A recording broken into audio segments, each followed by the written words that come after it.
ప్రపంచ స్నేహితుల దినోత్సవాన్ని పురస్కరించుకుని సంగారెడ్డి జిల్లా ఇస్నాపూర్ ప్రభుత్వ పాఠశాలలో కండర క్షీణత యువ చైతన్య ఇస్లాంపూర్ దివ్యాంగుల సంఘం ఆధ్వర్యంలో స్నేహితుల దినోత్సవాన్ని పురస్కరించుకుని తెలంగాణ మస్క్యులర్ డిస్ట్రోఫీ అసోసియేషన్ టీఎండిఏ రాష్ట్ర ప్రధాన కార్యదర్శి రవికుమార్ ఆధ్వర్యంలో కేక్ కట్ చేసిన అనంతరం సభ్యులందరూ ఒకరికొకరు ఫ్రెండ్షిప్ బ్యాండ్లను మార్చుకొని శుభాకాంక్షలు తెలియజేసుకుంటూ తమ ఆనందాన్ని స్నేహం యొక్క గొప్పదాన్ని పంచుకోవడం జరిగింది. ఈ కార్యక్రమంలో ఉమ్మడి మెదక్ జిల్లా హ్యూమన్ రైట్స్ కౌన్సిల్ అధ్యక్షుడు Sridhar, ODF disabled employee secretary Anwar, Bapu Venkanna, Venkoba, Yuva Chaitanya Islampur దివ్యాంగుల సంఘం అధ్యక్షుడు మహేష్, కార్యదర్శి జ్యోతి, శ్రీనివాస్, పరిపూర్ణ, పద్మ, హబీ, సుల్తానా, బుజ్జి, మహేష్, సిద్దప్ప, రాము, అనిల్ తదితరులు పాల్గొన్నారు.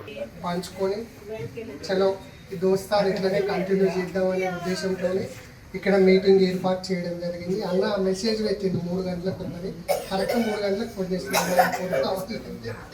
అన్న 1 గంట ఆగిరా, 1 గంట 10 నిమిషాలకు వచ్చింది. అయితే ఫ్రెండ్షిప్ అనేది చాలా గొప్పదన్నమాట. దానికి మనం ఒక అర్థము, ఒక పరమార్థము, జోకడానికి, ఒక తక్కేడ కొలవడానికి దానికి ఏం కులమానం లేదు. ఎందుకంటే దోస్తానికి కులము, మతము, ప్రాంతము, రంగు, హైటు, వెయిటు, నువ్వు మంచిగా ఉన్నావా చెడ్డగా ఉన్నావా, నీ ఇదే పరిస్థితి అనేది ఏమాత్రం గిట చూడని పని చేయని ఈ ప్రపంచంలో అద్భుతమైన ఏదైనా రిలేషన్షిప్, బంధుత్వం ఉందంటే అది 100% ఫ్రెండ్షిప్పే.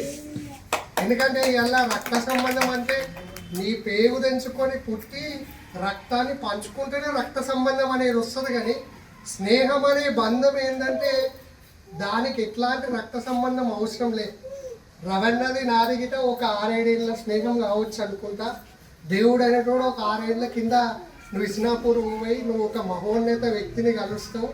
ఈ ప్రపంచానికి ఒక దిక్సూచి చూపించి ఈ ప్రపంచానికి ఒక మార్గనిర్దేశకం ఇచ్చే ఒక వ్యక్తిని కలుస్తావు. ఆ వ్యక్తికి నీ సహాయ సహకారాలు అందించి మరి ఇట్లాంటి వ్యక్తులకు నీ వాయిస్ ద్వారా ఎంతో కొంత మేలు చేయని చెప్పి మరి ఆ రోజు నిర్ణయం జరిగింది.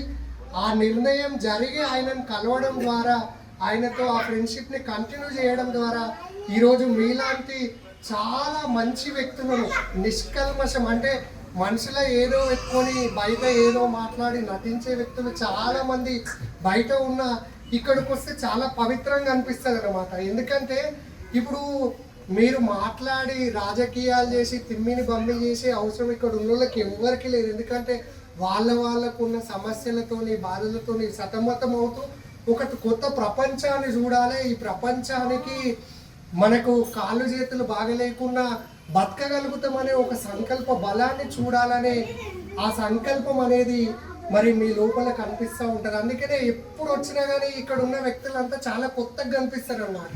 పరిచయం పాతదే అయినా కొత్తగా ఎందుకు కనిపిస్తారంటే రోజు కొత్త చరిత్ర సృష్టిస్తూ ఉంటారు. ఇప్పుడు అన్న గురించి అన్న ఈరోజే మాట్లాడిందంటే అది చాలా అద్భుతం.